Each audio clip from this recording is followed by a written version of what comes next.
அத்தை எல்லாருமே நல்லா இருக்கானு கேளுத்த. எல்லாரும் நல்லா இருக்கிறீங்களா? சாப்பிட்டீங்களா? சந்தோஷமா தீபாவளி சிறப்பாக கொண்டாடுனீங்களா? நல்லபடியா இருங்க. எங்க இருந்தாலும் நீங்க நல்லா இருக்கணும். நெக்ஸ்ட் சண்டே லைவ்ல வரேன், எல்லாம் மீட் பண்ணலாம்னு சொல்லுத்த. சரி நெக்ஸ்ட் சண்டே சண்டே இல்ல, ஐயோ எனக்கு சண்டே. நெக்ஸ்ட் சண்டே லைவுக்கு வரேன். எல்லாம் உடம்ப பாத்துங்க. பாய். இது மட்டும் இப்படி சவுண்டா சொல்றேன். ராணேத்தன்னு சொல்றாங்க அத்தை. உன்னை எல்லாம் கூப்பிடுறாங்க ராணேத்து. ஹாய் ஐயா. எல்லாரும் நல்லா இருக்கீங்களா?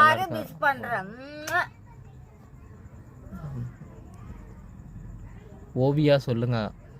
அம்மா ஓவியான்னு சொல்லுத்த. ஓவியா. பாய் அத்தை. பாய்.